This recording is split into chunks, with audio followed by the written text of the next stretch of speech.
Good evening students. General pathology की last class में हम लोग इन्फ्लेमेशन डिस्कस कर रहे थे, तो उसको थोड़ा सा रिवाइज कर लेते हैं। एक पार्ट हो गया था, आज उसके आगे का बताएंगे। इन्फ्लेमेशन का मतलब बताया था, ये एक बॉडी का प्रोटेक्टिव रिस्पॉन्स है। रिस्पॉन्स मतलब कोई इंजरी जब होती है, बॉडी के टिश्यू में डैमेज होगा, तो उसके बदले बॉडी उसको बचाने के लिए जो चीज़ें प्रोड्यूस करती है उसको रिस्पॉन्स कहते हैं कि बॉडी ने रिस्पॉन्स कैसा दिया। कोई भी तरीके का डैमेज हो सकता है। क्या क्या टाइप थे? Physical damage, chemical damage, thermal damage, infection, auto immune damage और रेडिएशन। इन सारी वजहों से जब भी टिश्यू डैमेज होगा तो वहाँ पर इन्फ्लेमेशन स्टार्ट होता है। इन्फ्लेमेशन बॉडी का रिस्पॉन्स है। इन्फ्लेमेशन बीमारी नहीं है, बीमारी की वजह से इन्फ्लेमेशन होता है। और बीमारी में ये सारे रीज़न हो सकते हैं जिसकी वजह से टिश्यू डैमेज हुआ था और अब बॉडी उसको बचाने के लिए कुछ रिस्पॉन्स दे रही है, वो कहलाता है इन्फ्लेमेशन। इन्फ्लेमेशन का इंग्लिश में मतलब अगर देखें तो इन्फ्लेमेशन मतलब होता है जलन। जलन की वजह से इसका नाम रखा गया है इन्फ्लेमेशन, क्योंकि जिसको भी बॉडी में इन्फ्लेमेशन होता है वहाँ पर उसको गर्म फील होता है। क्या क्या साइंस होते हैं उसके इन्फ्लेमेशन के? अगर हम लोग डिस्कस करें साइंस को, यानी साइन मतलब होता है जो चीज़ें डॉक्टर या एक्सपर्ट फील करता है या एग्जामिन करने के बाद उसको नोटिस करता है, उनको बोलते हैं साइंस। सिम्टम वो होते हैं जो पेशेंट बताता है। तो साइन और सिम्टम एक साथ बोले जाते हैं क्लिनिकल फीचर्स। तो अगर हम पैथोलॉजिकली देखें कि क्या क्या साइंस हैं इन्फ्लेमेशन के, तो 5 कार्डिनल साइंस कहलाते हैं जो इन्फ्लेमेशन में दिखाई देते हैं। पहली चीज़ है वार्म। उस चीज़ को जहाँ पर इन्फ्लेमेशन स्टार्ट हुआ है उतने एरिया को अगर टच करेंगे तो वो एरिया गर्म फील होगा, उसको बोलते हैं कैलोर। ये लैटिन वर्ड है।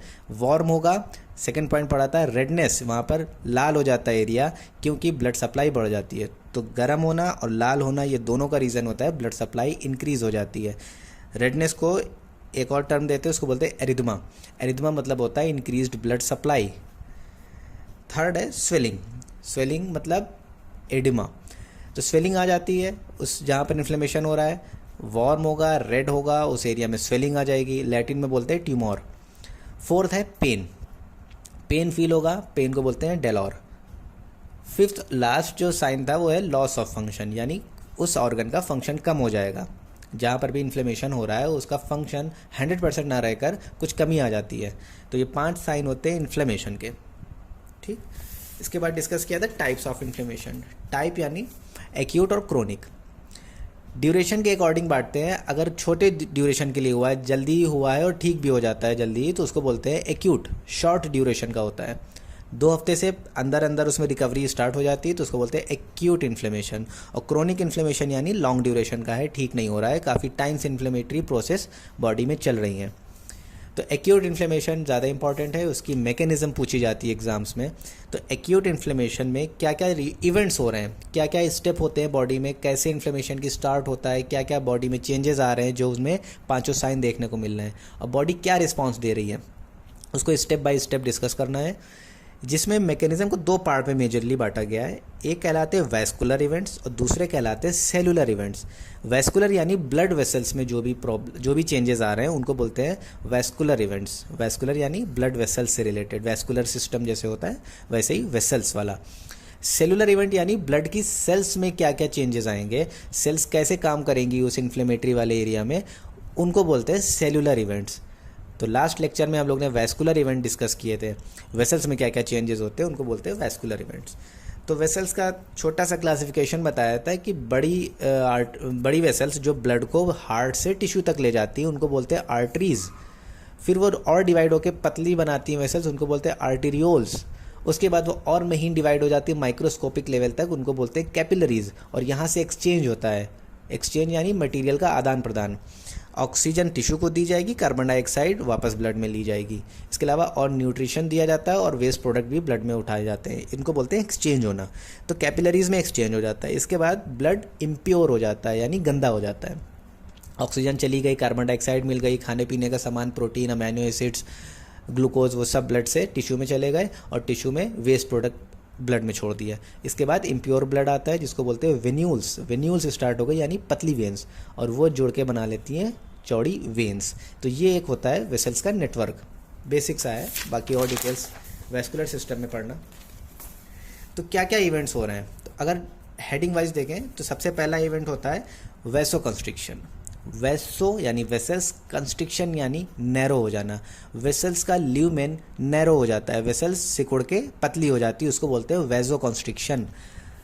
इन्फ्लेमेशन में ध्यान रखना वेसो डायलेशन मेन होता है, लेकिन थोड़े टाइम के लिए जैसे ही डैमेज होता है टिश्यू में सबसे पहला रिस्पॉन्स होता है वेसो कंस्ट्रिक्शन, जो कि फ़ौरन ही चला भी जाएगा। उसके बाद वेसो डायलेशन होता है। ये मेन प्रोसेस है इन्फ्लेमेशन में, ठीक है। पहली हेडिंग भले वेसो कॉन्स्ट्रिक्शन है, लेकिन मेन हेडिंग वेसो डायलेशन है। एग्जाम टाइम में अगर तुमको इन दो में कोई एक लिखना पड़ जाए, नहीं याद आ रहा है कि क्या होता था, भूल गए, कंस्ट्रिक्शन पहले था डायलेशन, तो सिर्फ डायलेशन याद रखना, क्योंकि अगर ये नहीं लिखा है तो गलत हो जाएगा क्वेश्चन। ये नहीं लिखोगे तो फिर भी चलेगा, क्योंकि ये बस कुछ टाइम के लिए होता है, फ़ौरन ही ये चला जाएगा, फिर वेसल्स में डायलेशन स्टार्ट हो जाएगा, यानी वेसल्स चौड़ी हो जाएंगी। क्योंकि इन्फ्लेमेटरी एरिया में ब्लड की सप्लाई बढ़ानी होती है, तभी वो एरिया गर्म भी फील होता है और देखने पर लाल होता है। पानी ज़्यादा जाता है ब्लड से, इसकी वजह से एडिमा भी आ जाता है। तो क्या रीज़न होगा? वेसो डायलेशन, ठीक है। तो पहला स्टेप है वेसो कॉन्स्ट्रिक्शन। क्या बताया था? ये फर्स्ट इवेंट है, पहले यही होगा, उसके बाद वेसो डायलेशन होगा। तो very first event of the inflammatory process is वेसो constriction. इसमें वेसल्स नैरो हो जाती हैं, उसके बाद वेसो डायलेशन होता है। वेसो डायलेशन यानी वेसल्स का चौड़ा हो जाना, उसको बोलते हैं वेसो डायलेशन। इसकी वजह से क्या होता है? जिस ऑर्गन में वेसो डायलेशन हो रहा है वहाँ पर ब्लड ज़्यादा जाएगा। पाइप थे जिसमें ब्लड बह रहा था, वो पाइप अगर चौड़े हो गए तो पानी या ब्लड ज़्यादा जाएगा। तो वेसल्स पतली थी, फैल के चौड़ी हो गई, उसको बोला वेसो डायलेशन, जिसकी वजह से ब्लड सप्लाई उस ऑर्गन की बढ़ गई जहाँ पर इन्फ्लेमेशन हो रहा है। तो इंक्रीज ब्लड सप्लाई, पाइप चौड़े हुए, वेसल्स फैल गई तो ब्लड सप्लाई बढ़ गई और उसका स्पीड कम हो गई, slow flow of the blood. जब पाइप पतले होते हैं तो तेज़ी से पानी बहता है, वाइड हो जाते हैं तो स्पीड कम हो जाती है, बर्नौलीज थ्योरम, क्लियर। तो उसकी वजह से वहाँ पर ब्लड धीमा बहेगा, यानी रुकने लगेगा। तो क्या चीज़ें देखने को मिलेंगी? रेडनेस दिखेगी, क्योंकि ब्लड ज़्यादा भी जा रहा है और धीमे बह रहा है, यानी वहाँ पर रुक रहा है। और सेकेंड है पॉइंट वार्म, यानी गर्म हो जाएगा वो एरिया, क्योंकि ब्लड में टेम्परेचर बढ़ाने की क्षमता होती है, यानी ब्लड ज़्यादा जा रहा है तो वहाँ पर टेम्परेचर ज़्यादा होता है। दूसरा रीज़न होता है वार्म होने का, वहाँ पर मेटाबॉलिज्म तेज़ हो जाता है, सेल्स डैमेज हो रही हैं, तुम्हारी इम्यून सिस्टम की सेल्स पैथोजन से लड़ रही हैं, डैमेज हो रहा है टिश्यू, मेटाबॉलिज्म तेज़ हो रही है, प्रोटीन बनाई जा रही है, साइटोकाइंस बन रहे हैं, तो एटीपी खर्चा हो रहा है और उतने एरिया में एनर्जी ज़्यादा बनने से वो वार्म हो जाता है। तो वार्म होने के दो रीज़न हो गए, एक ब्लड सप्लाई बढ़ गई और दूसरा रीज़न वहाँ पर मेटाबॉलिज्म तेज़ है। थर्ड पॉइंट पे आते हैं, जो एक्यूट इन्फ्लेमेशन का हॉलमार्क है, वेस्कुलर इवेंट्स का हॉलमार्क, वो है इंक्रीज्ड वेस्कुलर परमिएबिलिटी। ये सबसे इम्पॉर्टेंट, सबसे कह सकते हो कैरेक्टरिस्टिक फीचर है, यानी यही बताता है कि इन्फ्लेमेशन हो रहा है। ये और भी रीज़न हो सकते हैं, वेसोडाइलेशन कई वजहों से होता है, कई जगह पर वेसोडाइलेशन हो रहा होता है, लेकिन इंक्रीज वेस्कुलर परमिएबिलिटी ये हॉलमार्क है, यही सबसे अच्छा हमारा मार्कर है ये बताने का कि यहाँ पर इन्फ्लेमेशन हो रहा है। क्या मतलब हुआ इसका? Increased vascular permeability. परमिएबिलिटी मतलब होता है आर पार निकल जाना, ब्लड के अंदर का मटेरियल बाहर आ सकता है, इसलिए इसको बोलते हैं परमिएबल है, इसके आर पार आ सकता है परमिएबल। और ये परमिएबिलिटी यानी इसके बाहर आने की क्षमता इन्फ्लेमेशन में बढ़ जाती है। इंक्रीज्ड वेस्कुलर परमिएबिलिटी यानी ब्लड जो पाइप के अंदर बह रहा था उसका मटेरियल बाहर और तेज़ी से आने लगता है। क्या रीज़न होता है ऐसा होने का? क्योंकि ब्लड वेसल की दीवार बनी होती है सेल्स की, जिसको बोलते हैं एंडोथीलियम। एंडोथीलियम ये अंदर की लेयर होती है। अब क्या होता है, ये एंडोथीलियम सेल्स हैं एक साथ, अगर इनके बीच बीच में गैप बन जाए तो ये अंदर का मटेरियल बाहर तेज़ी से आ सकता है, इस वजह से परमिएबिलिटी बढ़ जाएगी। तो यही हो रहा है यहाँ पर, एंडोथीलियल सेल्स के बीच की जगह बढ़ रही। देखो यहाँ पर गैप, यहाँ पर गैप, इसको बोलते हैं एंडोथीलियल गैप फॉर्मेशन। एंडोथीलियम बीच बीच में जगह छोड़ दी, इसकी वजह से अंदर का मटेरियल बाहर तेज़ी से आएगा। क्या रीज़न होता है? एंडोथीलियम खुद सेल्स को कॉन्ट्रैक्ट करा लेती, सेल्स छोटी होने लगी। तो जब यहाँ पर सेल्स छोटी हो गई तो बीच बीच में जगह बढ़ जाएगी। चिपकी चिपकी सेल्स रखी थी, बीच में बिल्कुल जगह नहीं थी, लेकिन जब ये कॉन्ट्रैक्ट होने लगी, सिकुड़ने लगी, तो इनके बीच में एक गैप बनने लगेगा। इसको बोलते हैं एंडोथीलियम सेल्स कॉन्ट्रैक्शन। ठीक, इस कॉन्ट्रैक्शन को कराने वाले कुछ मीडिएटर्स होते हैं, यानी केमिकल्स होते हैं, साइटोकाइंस कहलाते हैं, इंटरल्यूकिन्स, ये सारे डिस्कस बाद में करेंगे। मैकेनिज्म पढ़ रहे हैं कि एंडोथीलियम सेल्स अगर कॉन्ट्रैक्ट होंगी तो गैप बन जाएंगे। दूसरा रीज़न हो सकता है एंडोथीलियम की सेल्स, जो ये सेल्स है ये खुद डैमेज हो जाए, टूट जाए, तो भी उतनी जगह पर गैप बन जाएगा। ये हमारा बैरियर था, एक लेयर चढ़ी हुई थी, अगर इस लेयर में गैप बन जाए यानी होल्स बन जाए तो भी परमिएबिलिटी बढ़ेगी, अगर ये लेयर टूटने लगे तो भी परमिएबिलिटी बढ़ेगी। तो पहला रीज़न है एंडोथीलियल सेल कॉन्ट्रैक्शन, जिसकी वजह से गैप बन जाते हैं। दूसरा रीज़न है एंडोथीलियल सेल्स का डैमेज हो जाता है, एंडोथीलियम की सेल्स, ये जो सेल्स है ये डैमेज हो जाएंगी। दो वजह से डैमेज हो सकती है, या तो हमारी बॉडी की WBC उसको डैमेज करने लगे, हमारे बॉडी में ब्लड में जो WBC थी वही आकर इनको डैमेज कर दें तो वहाँ पर जगह बन जाएगी। दूसरा डायरेक्ट डैमेज हो जाए, डायरेक्ट मतलब जिसकी वजह से इन्फ्लेमेशन हो रहा है, चोट लगी थी, इन्फेक्शन हुआ था जिसकी वजह से इन्फ्लेमेशन स्टार्ट हो रहा था, वही फैक्टर जिसने इन्फ्लेमेशन कराया था वो खुद ही कैपिलरीज को डैमेज कर दे, यानी जो इन्फेक्शन हो रहा था, जो बैक्टीरिया वहाँ पर था वो टिश्यू को भी डैमेज कर रहा था और ब्लड वेसल्स को भी डैमेज कर रहा था। तो एंडोथीलियम डैमेज होगी और अंदर का मटेरियल बाहर आ जाएगा, इसको बोलते हैं एंडोथीलियल डैमेज। दो रीजन से हो सकता है, ल्यूकोसाइट यानी WBC से और डायरेक्ट डैमेज। लास्ट पॉइंट था वैस्कुलर इवेंट का स्टेसिस। स्टेसिस मतलब होता है रुकना, रुकावट। स्टेसिस यानी ब्लड धीमा पड़ गया, स्टे से बना है stasis.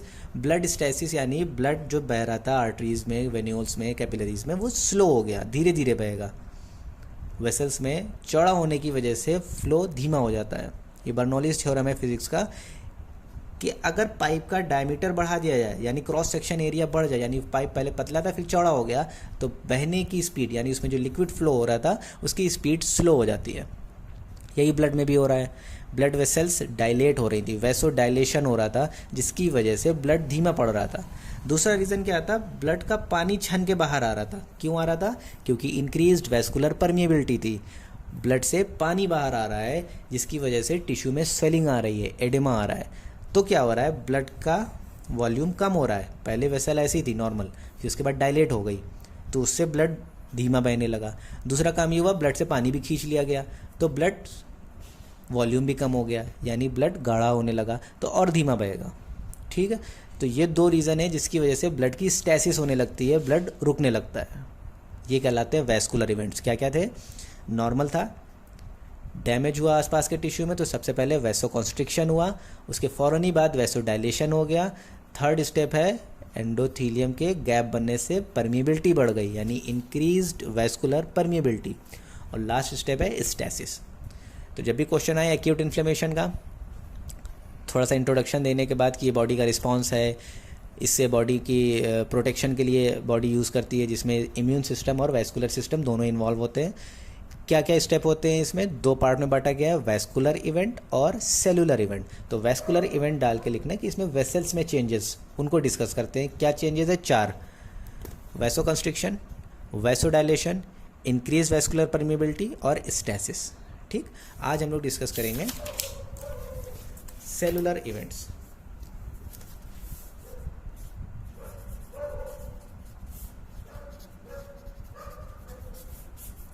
Cellular events of acute inflammation. Cellular मतलब सेल से रिलेटेड, पहले वाले थे वैस्कुलर इवेंट। तो सेलुलर कौन सी सेल्स, कहाँ की बात हो रही है? ये बात हो रही है मेनली ब्लड सेल्स की, ब्लड की सेल्स। और उनमें भी कौन सी मेन सेल्स? WBCs। WBC में भी कौन सी मेन सेल? न्यूट्रोफिल और मोनोसाइट। ठीक, सेलुलर इवेंट यानी सेल्स में क्या क्या चीज़ें चेंजेस आ रहे हैं, क्या कर रही हैं सेल्स, उनको बोलेंगे सेलुलर इवेंट। इन्फ्लेमेशन में सेल्स क्या कर रही हैं, तो कौन सी सेल्स? पूरी बॉडी में सेल्स हैं, हम बात कर रहे हैं ब्लड सेल्स की। ब्लड में भी बहुत टाइप के सेल्स हैं, RBC, WBC और प्लेटलेट्स। हम बात कर रहे हैं WBCs की। WBC भी बहुत टाइप की होती हैं, न्यूट्रोफिल, इयोसिनोफिल, बेसोफिल, मोनोसाइट और लिम्फोसाइट। तो यहाँ पर बात कर रहे हैं न्यूट्रोफिल और मोनोसाइट की, ये एक्यूट इन्फ्लेमेशन में आती हैं। तो सेलुलर इवेंट यानी सेल्स में क्या क्या चीज़ें आ रही हैं उनको पढ़ेंगे सेलुलर इवेंट्स में। तो सबसे पहली चीज़ है कि पहला पढ़ेंगे कि स्टेसिस। पहला पॉइंट उसका लास्ट क्या था? स्टेसिस हो रही थी यानी ब्लड फ्लो धीमे हो रहा था। तो यहाँ पर स्टेसिस के बाद क्या चेंजेस आ रहे हैं उसको बोलते हैं मार्जिनेशन। तो पहला स्टेप जो इस सेलुलर इवेंट्स का है वो है मार्जिनेशन। मार्जिनेशन मतलब होता है, मार्जिन से बना ये वर्ड, मार्जिन। तो मार्जिन मतलब होता है किसी भी चीज़ का साइड का पार्ट। अगर हम बोले ये पेज है, इसका मार्जिन क्या होगा, ये मार्जिन है, ठीक है, ये मार्जिन, नीचे की तरफ ये मार्जिन, तो साइड की चीज़ को बोलते हैं मार्जिन। तो मार्जिनेशन का मतलब हुआ कि पहले हमारी ब्लड फ्लो कैसे होता था, ये एक वेसल है, अगर इन्फ्लेमेशन नहीं हो रहा है तब तक इसमें क्या होता था कि ब्लड वेसल में ब्लड की जो सेल्स हैं यानी WBC, RBC, प्लेटलेट्स, ये सब क्या करती थी, बीच में रहती थी, बीच में फ्लो होती थी, और साइड साइड क्या रहता था, प्लाज्मा। ये प्लाज्मा है और ये ब्लड की सेल्स हैं। ये नॉर्मल ब्लड फ्लो ऐसे होता है, इसको बोलते हैं laminar blood flow. Laminar blood flow यानी ब्लड का फ्लो एक लेमिनार यानी लाइन के फॉर्म में हो रहा है, एक लाइन बनी हुई है जिसमें साइड साइड प्लाज्मा है और बीच में सेल्स हैं, क्योंकि सेल्स एंडोथेलियम से नहीं टकरानी चाहिए वरना एंडोथेलियम एक्टिवेट हो जाती है और ब्लड कोआगुलेशन होने लगेगा। तो लेमिनार ब्लड फ्लो कराता ये है कि प्लाज्मा को किनारे रखता है और सेल्स को बीच में रखता है। ये नॉर्मल चीज़ हो रही है, अभी ये इन्फ्लेमेशन की बात नहीं है। लेकिन मार्जिनेशन में क्या होगा, ये जो ब्लड की सेल्स हैं, सेलुलर इवेंट पढ़ रहे हैं, तो WBCs बीच से हट के किनारे जाने लगती, इसको बोलते हैं मार्जिनेशन, यानी सेल्स मार्जिन पे आ गई, उसको कहा मार्जिनेशन। तो पहला स्टेप है मार्जिनेशन। क्या मतलब हुआ इसका कि blood cells move towards periphery of blood vessel, ठीक, सेंटर से हट के पेरिफेरी पे आ गई, उसको बोला मार्जिनेशन। क्लियर? क्या हो रहा है, ब्लड सेल्स नॉर्मली बीच में फ्लो करती थी, ब्लड जब भी बहता है लेमिनार फ्लो होता है यानी लाइन बना के फ्लो करता है, साइड साइड प्लाज्मा को रखता है, बीच में सेल्स को रखता है। मार्जिनेशन पहला स्टेप है सेलुलर इवेंट का, जिसमें ये बीच वाली सेल्स किनारे की तरफ जाने लगती हैं, किनारे की तरफ जाने लगती है। इसका रीज़न क्या है, वजह क्या होती है मार्जिनेशन की, कौन करा रहा है मार्जिनेशन? दो रीज़न है। पहला ये कि स्टेसिस हो रही है यानी ब्लड धीमा बह रहा है। रीज़न क्या था, ब्लड वेसल्स डायलेट कर रही थी, तो जब ब्लड धीमा बहेगा तो ये तेज़ी से आगे नहीं बढ़ेंगी, यहीं रुकी रहेंगी और वो धीरे धीरे किनारे की तरफ धक्का दिया जाएगा उनको, पीछे से और आनी, फिर किनारे चली जाएंगी और आती जाएंगी, तो जमा होंगी, इसलिए किनारे बढ़ती जाएंगी। दूसरी वजह क्या होगी, जो ये किनारे का प्लाज्मा था, ये परमिएबिलिटी बढ़ जाने की वजह से प्लाज्मा टिश्यू में चला गया। पानी, प्लाज्मा भी बताते हैं क्या हो रहा है, प्लाज्मा क्या है, वो बाहर निकल गया।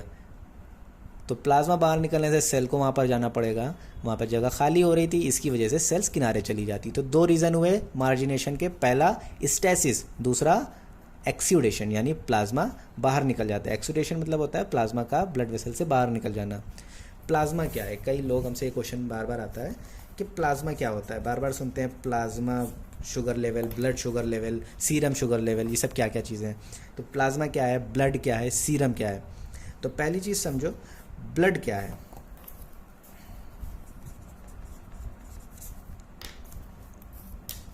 ब्लड मतलब plasma plus cells plus protein, ठीक।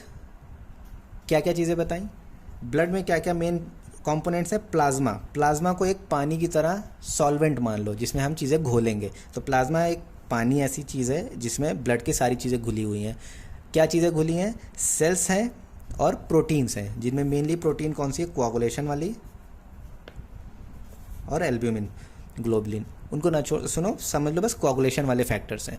तो प्लाज्मा है, सेल्स है और कोआगुलेशन वाली प्रोटीन है। अगर हम क्या करें, ब्लड में से सेल्स को निकाल लें, ब्लड में से सेल्स को निकाल लें। सेल कौन कौन सी, RBC, WBC और प्लेटलेट्स। अगर हम ब्लड में से सेल्स को अलग कर लें तो पानी जैसा जो भी लिक्विड बचेगा उसको बोलते हैं प्लाज्मा। समझे बात? प्लाज्मा एक लिक्विड है जिसमें सेल्स की ब्लड की सेल्स डिजॉल्व्ड हैं, उसी में मिक्स होकर बहती रहती हैं। तो प्लाज्मा भी बह रहा था, सेल्स भी बह रही थी। अगर हम सेल्स अलग कर लें तो जो लिक्विड बचेगा उसको बोलते हैं प्लाज्मा, ठीक है। ब्लड कोआगुलेट करता है, कोआगुलेट मतलब थक्का जमा सकता है, सॉलिड बन सकता है, लिक्विड है लेकिन कोआगुलेट करके क्लॉट बना लेगा। अगर हम सेल्स निकाल लें तब भी ब्लड से सेल्स निकालने के बाद जो प्लाज्मा बचेगा वो भी कोआगुलेट कर सकता है, उसमें भी कोआगुलेशन फैक्टर्स होते हैं, वो कोआगुलेट कर जाएगा। लेकिन अगर हम प्लाज्मा में से कोआगुलेशन फैक्टर भी निकाल लें, प्लाज्मा से कोआगुलेशन फैक्टर भी अलग कर दें, तो क्या बचता है? तो बचता है सीरम। ये भी नाम सुना होगा, सीरम, प्लाज्मा, ब्लड। तो ये तीनों चीज़ें ब्लड की ही चीज़ें हैं। ब्लड में क्या क्या है? प्लाज्मा है, सेल्स है और कोआगुलेशन फैक्टर्स हैं। अगर हम ब्लड में से सिर्फ सेल्स को हटा लें तो बचेगा प्लाज्मा, और प्लाज्मा में से हम कोआगुलेशन फैक्टर भी हटा लें तो बचेगा सीरम। और सीरम कोआगुलेट नहीं करता है, सीरम क्लॉट नहीं बनाएगा, क्योंकि उसमें कोआगुलेशन फैक्टर्स नहीं है। ठीक है, चलो। तो पहला स्टेप हुआ सेलुलर इवेंट्स का मार्जिनेशन। मार्जिनेशन यानी सेल्स का किनारे की तरफ चला जाना। नेक्स्ट स्टेप आता है, सेकंड हुआ रोलिंग। सेकंड स्टेप है रोलिंग। ठीक, रोलिंग मतलब नाम से ही इंग्लिश का वर्ड है, कोई ज़्यादा मुश्किल मेडिकल टर्म नहीं है। रोलिंग मतलब होता है रोल होना। रोल यानी इसको बोलते हैं रोल होना, मतलब कोई चीज़ ऐसे रोल घूम रही है, तो रोलिंग हो रही है सेल्स में। सेलुलर इवेंट में सेकेंड स्टेप है रोलिंग। रोलिंग का मतलब ब्लड वेसल्स में सेल जो थी WBC, मेन WBC की बात कर रहे हैं, ये WBC पहले तो किनारे आ गई, बीच में थी, किनारे आ गई, तो ये हुआ मार्जिनेशन। अब ये मार्जिनेशन के बाद जब किनारे आ गई तो इस पर ये रोल होती है, ऐसे लुढ़कती चली जाती है, ऐसे ऐसे ब्लड वेसल की दीवार पर सेल्स WBCs रोल होती हैं। इनको बोलते हैं रोलिंग, यानी चिपकना चाह रही है, साइड में आ रही है, यहाँ पे चिपकी लेकिन फिर छूटी, फिर ये दूसरा पैर चिपकाया फिर छूटा, फिर चिपकाया फिर छूटा, तो इसको बोलते हैं रोलिंग। ये रोल हो रही है, थोड़ी दूर तक ये लुढ़कती जाती है दीवार पे। क्यों हो रही? क्योंकि ये कुछ चीज़ों से चिपक रही है, तो इसको बोलते हैं रोलिंग। तो रोलिंग के लिए कुछ मीडिएटर्स होते हैं, मीडिएटर्स कह लो या adhesion molecules. Adhesion molecules, adhesion molecule मतलब होता है, एडेजन यानी होता है चिपकाना, चिपकना, ग्लू जैसा मटेरियल। तो एडहेजन मॉलिक्यूल्स यानी कुछ केमिकल्स हैं जो एडहेजन का काम करते हैं, यानी चिपकाने का काम कर रहे हैं। ये WBCs को एंडोथीलियम पे चिपकाने वाले कुछ केमिकल्स होते हैं जिनको बोलते हैं एडहेजन मॉलिक्यूल्स। इनका पूरा नाम है सेल एडहेजन मॉलिक्यूल, तो शॉर्ट में बोलते हैं CAM, cell adhesion molecule. Clear? तो ये एडहेजन मॉलिक्यूल WBCs को एंडोथीलियम से चिपकाएंगे। WBC को एंडोथीलियम, एंडोथीलियम यानी ये दीवार, वेसल की दीवार, और एंडोथीलियम से चिपक रही हैं WBCs, चिपकती फिर छूटती हैं। तो रोलिंग कराने वाले एडहेजन मॉलिक्यूल्स को नाम दिया गया है सेलेक्टेंस। सेलेक्टेंस, सेलेक्ट करने वाले सेलेक्टेंस। तो सेलेक्टिन क्या है? ये एक सेल एडहेजन मॉलिक्यूल्स हैं। सेलेक्टेंस आर सेल एडहेजन मॉलिक्यूल, यानी ये सेल्स को चिपकाएंगे, मॉलिक्यूल हैं जो सेल्स को चिपकाएंगे। और ये कहाँ पर होते हैं? ये एंडोथीलियम सेल्स पे मेनली पाए जाते हैं, एंडोथीलियम सेल्स। ठीक है, सेलेक्टेंस। सेलेक्टेंस का अगर एक्स्ट्रा और नाम याद रखना चाहो तो इसको CD62 कहते हैं। CD62, CD ये सेल्स के मार्कर्स होते हैं जिनको अलग अलग नंबर दिया गया है। तो पैथोलॉजी में बहुत CD मार्कर्स पढ़ोगे, तो अभी यहाँ पर अगर सेलेक्टेंस नाम याद है तो उतना चल जाएगा, लेकिन अगर और एक्स्ट्रा याद करना चाहो तो इसको बोलते हैं CD62। ठीक है, तो ये क्या है? ये कुछ केमिकल्स हैं जो एंडोथीलियम सेल्स पर हैं, और इनके चिपकाने वाले लाइगेंड्स, लाइगेंड मतलब इनसे चिपकने वाले दूसरा काउंटर पार्ट, वो मौजूद है WBCs पे। तो ये कराता है एडहेजन। तो एडहेजन वाले मॉलिक्यूल का नाम है सेलेक्टेंस। और ये सेलेक्टेंस भी कई टाइप के होते हैं, अगर इनके टाइप बस नाम याद कर लो। एक होता है P selectin. P selectin, P मतलब होता है प्लेटलेट्स, ये होता है प्लेटलेट्स पे, इसको बोलते हैं P सेलेक्टिन, या दूसरा इसको बोल सकते हैं CD62P, P लगा दिया, P मतलब ये प्लेटलेट्स पे होता है। दूसरा नाम है E selectin. E selectin, E यानी एंडोथीलियम, ये होता है एंडोथीलियम पे, इसको बोलेंगे CD62E। लास्ट है L सेलेक्टिन। L मतलब ल्यूकोसाइट, सॉरी लिम्फोसाइट। ठीक, लिम्फोसाइट्स। एल सेलेक्टिन, इसको बोलेंगे 62L।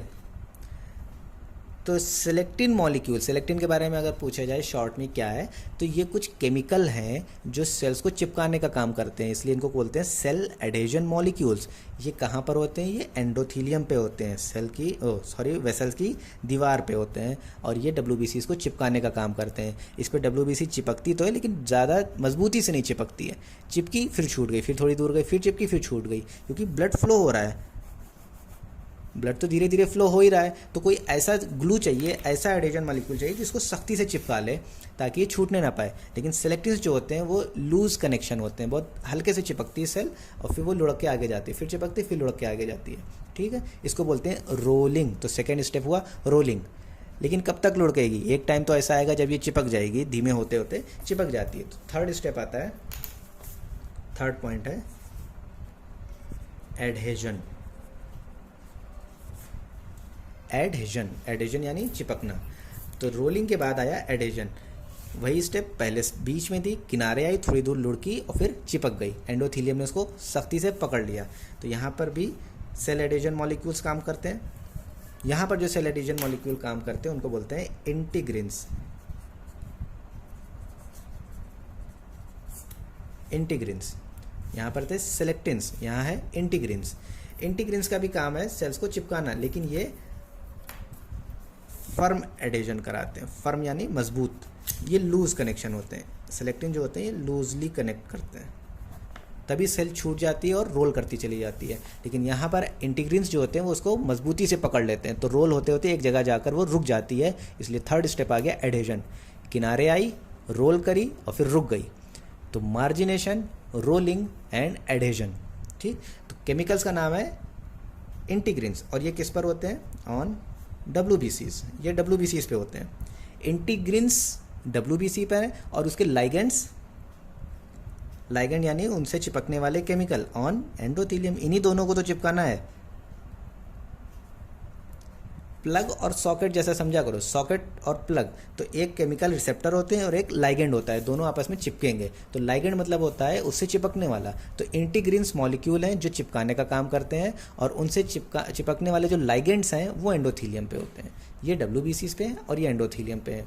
इंटीग्रिन्स का काम है इसको मजबूती से पकड़ना, और ये दो टाइप के लाइगेंड्स होते हैं। अगर इनको समझना चाहो तो इतना काफ़ी है, अगर एक्स्ट्रा समझना चाहो तो इनको बोलते हैं vascular cell adhesion molecule VCAM1, और दूसरा नाम है इंटरसेलुलर ICAM1।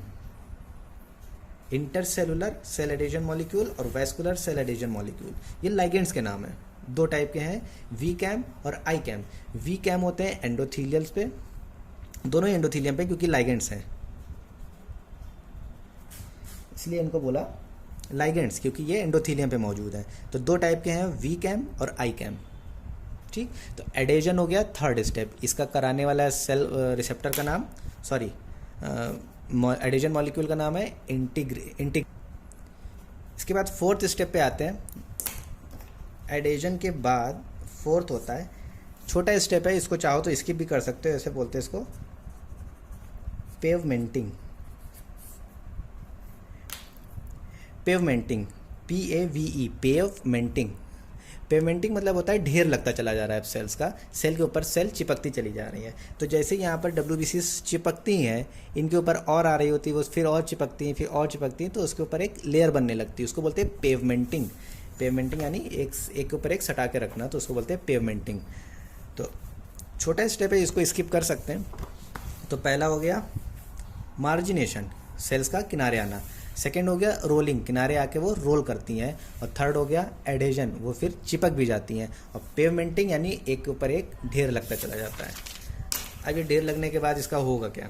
तो फिफ्थ आ जाते हैं। फिफ्थ होगा, फिफ्थ होता है ट्रांसमाइग्रेशन। ट्रांसमाइग्रेशन, इसका दूसरा नाम है डायापिडेसिस। ट्रांसमाइग्रेशन या डायापिडेसिस, ये बहुत इंपॉर्टेंट स्टेप है। अभी तक हमारी सेल्स जो भी चेंजेस दिखा रही थी वो वेसल्स के अंदर था, अब ट्रांस माइग्रेशन, माइग्रेशन यानी होता है शिफ्ट कर देना, किसी चीज़ को एक जगह से दूसरी जगह भेजना, उसको बोलते हैं माइग्रेशन। और उसको अगर सेल्स शो करती हैं डब्ल्यूबीसी तो उसको बोलते हैं डायापिडेसिस। तो डायापिडेसिस क्या है? वेसल्स की अंदर क्या क्या हो रहा है, अभी डब्ल्यूबीसी जो बीच में थी वो किनारे आ गई, फिर थोड़ी दूर तक वो रोल होती चली गई और फिर एक जगह आकर चिपक गई और एक के ऊपर एक कई सारा ढेर लग गया। अब इनका ढेर का होना क्या है? डैमेज तो यहाँ पे चल रहा है, ये टिश्यू था जिस पर इन्फेक्शन हुआ था, यहाँ पर बैक्टीरिया डैमेज कर रहा था किसी ऑर्गन को, उसमें ब्लड जो जा रहा था वहाँ पर पहले वेसल्स में चेंजेस हुए, फिर वहाँ पर डब्ल्यूबीसी जमा होने लगी। डब्ल्यूबीसी जमा होने के बाद जो फिफ्थ स्टेप है वो है ट्रांसमाइग्रेशन यानी डायापिडेसिस।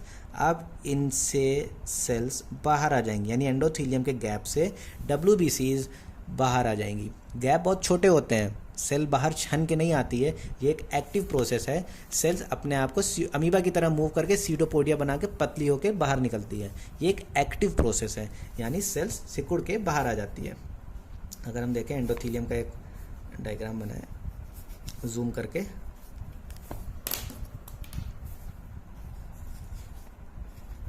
तो ये एक सेल थी, मान लो न्यूट्रोफिल है, और ये एंडोथीलियम सेल्स हैं।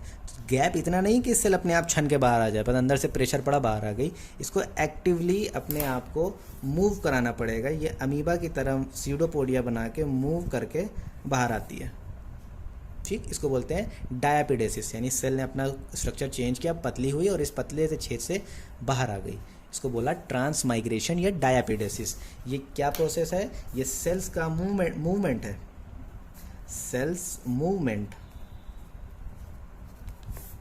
कहाँ से? From blood vessels, blood vessel से कहाँ आती है? टू इंटरस्टिशियम, इंटरस्टिशियम मतलब सेल्स के बीच में, यानी टिश्यू में आ गई, टू टिश्यू भी कर सकते हो, यानी ब्लड वेसल से सेल्स बाहर आ गई। ब्लड वेसल यानी जिसमें ब्लड बह रहा था उसमें से डब्ल्यूबीसीज बाहर आ गई हैं, उसको बोलते हैं डायापिडेसिस। क्लियर?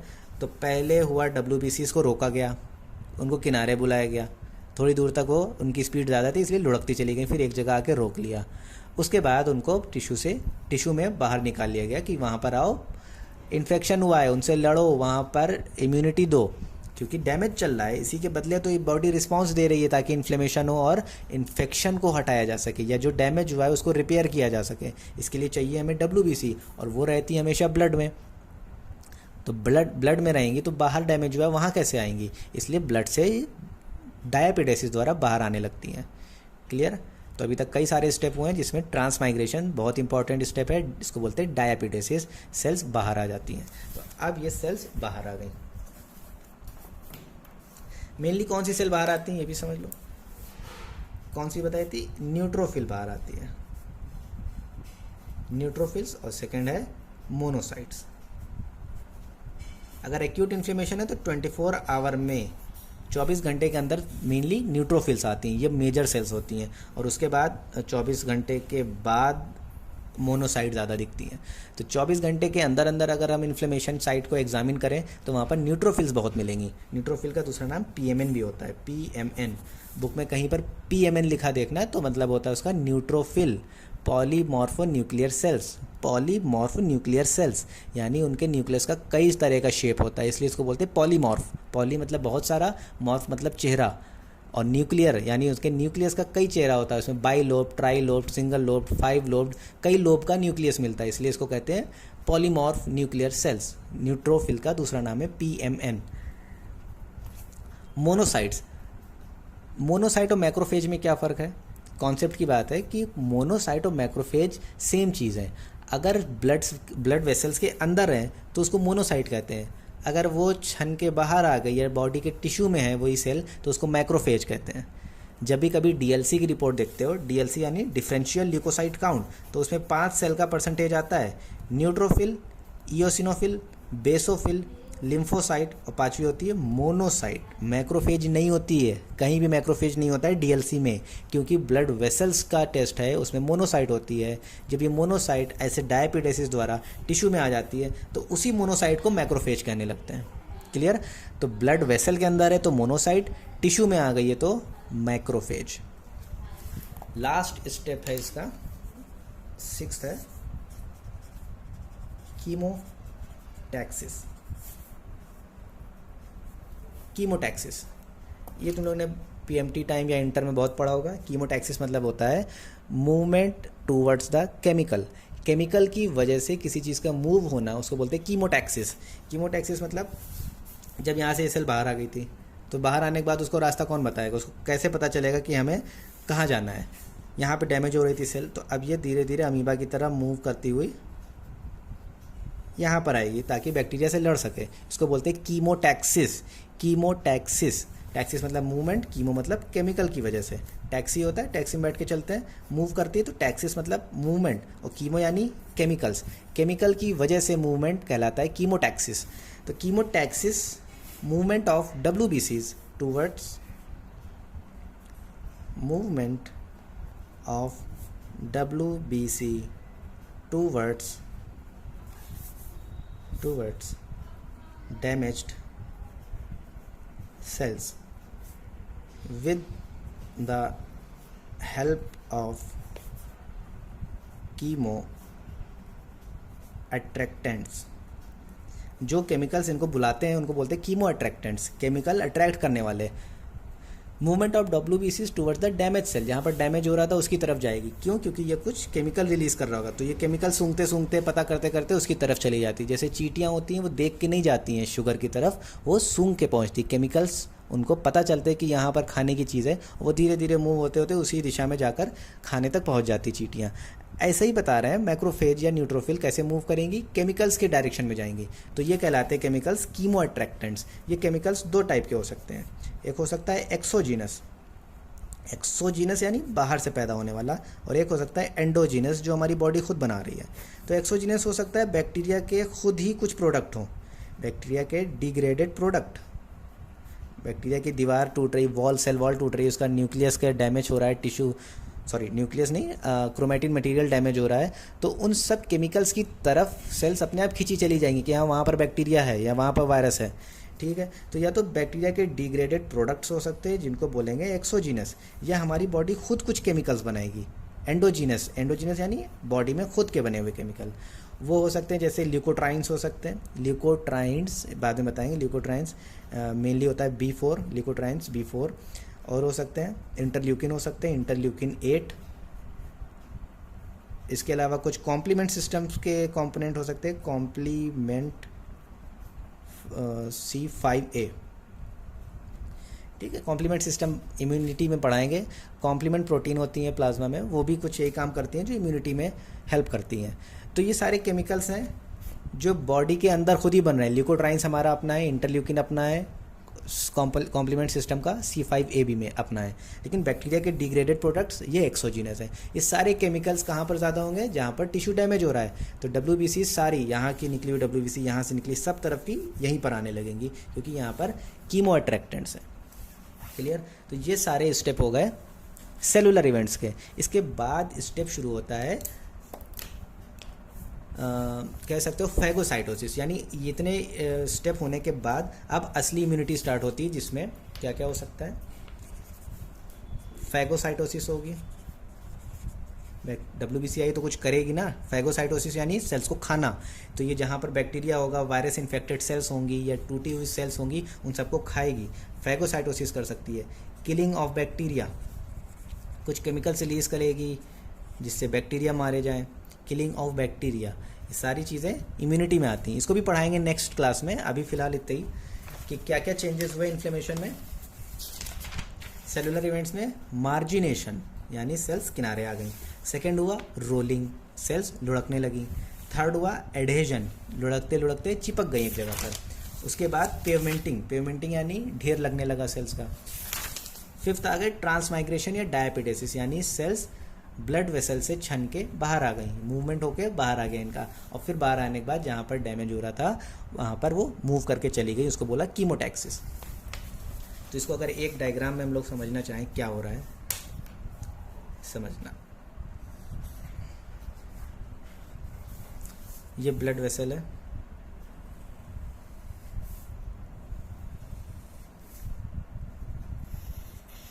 ये डायलेट कर गई, ब्लड वेसल पहले पतली थी, यहाँ पे डायलेट हो गई क्योंकि यहाँ पर इन्फ्लेमेशन चल रहा है।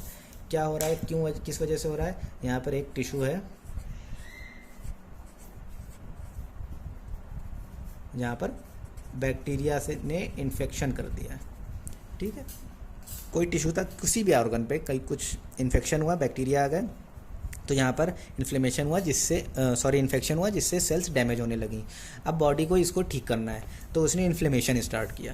तो इन्फ्लेमेशन के वैस्कुलर इवेंट क्या क्या है पहले समझो। ये नॉर्मल है, नॉर्मल ब्लड वेसल आ रही थी, ये चौड़ी हो गई यानी ब्लड वेसल डायलेट हो गई। तो पहला पॉइंट हुआ वैसो डायलेशन। कॉन्स्ट्रिक्शन नहीं बना रही क्योंकि वो फ़ौरन ख़त्म हो जाता है। वैसो डायलेशन, वेसल्स डायलेट हो गई। सेकेंड क्या स्टेप हुआ वैसो डायलेशन के बाद? Increased vascular permeability.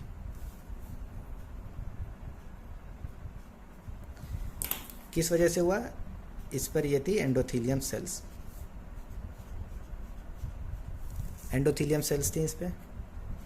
अब क्या हुआ, इनके बीच गैप बनने लगे।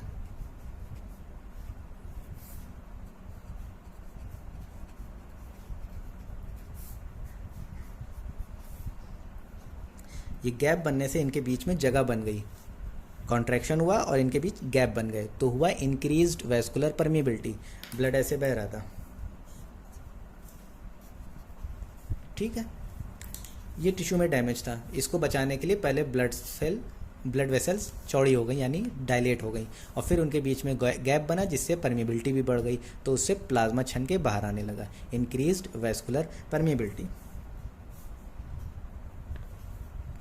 थर्ड क्या हुआ? स्टैसिस होने लगी। स्टैसिस यानी ब्लड धीमा बहने लगा। ये पतला था, तेज़ी से आ रहा था, जैसे चौड़ा हुआ ब्लड फ्लो धीमा हो गया, ठीक है। इसके बाद क्या हुआ? Fourth, margination. सब एक साथ पढ़ रहे हैं, सेलुलर और वैस्कुलर मिला के। मार्जिनेशन यानी जो WBC हमारी बीच में बह रही थी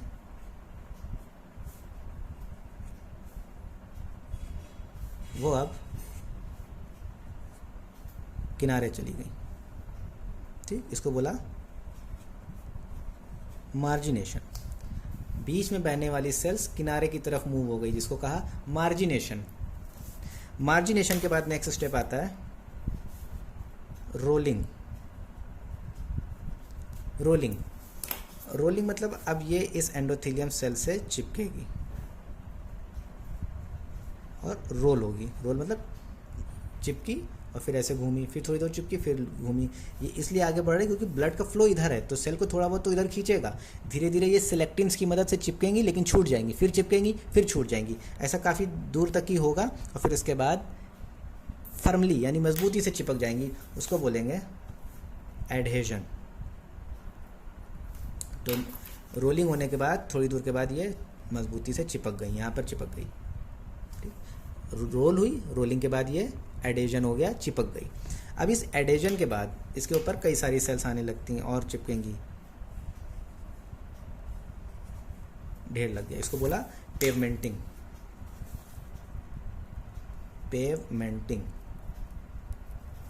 इसके बाद सबसे इंपॉर्टेंट स्टेप हुआ कि WBC अंदर से बाहर आने लगेंगी। ये डायापिडेसिस करके सेल के बीच में से WBCs बाहर आ गई, इसको बोला डायापिडेसिस।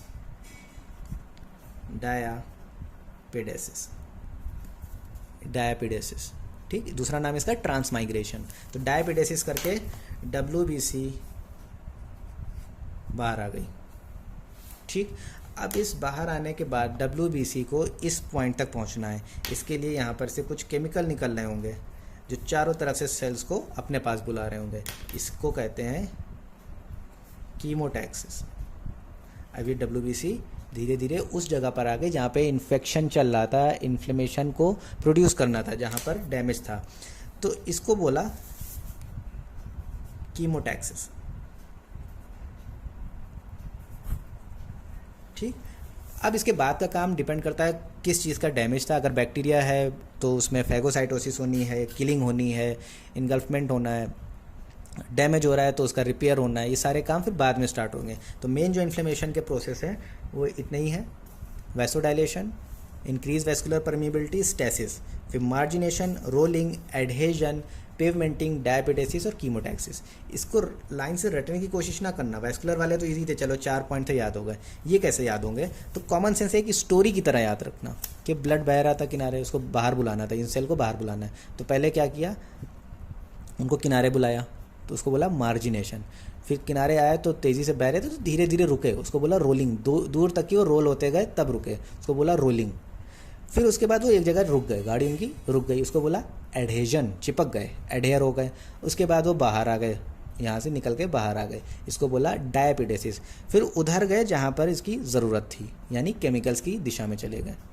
यहाँ से भी निकले, यहाँ से भी निकले, इधर काफ़ी दूर से निकले, लेकिन उनको जाना अल्टीमेटली वहीं पर था जहाँ पर से इन्फ्लेमेशन के लिए सेल्स को बुलाया जा रहा था।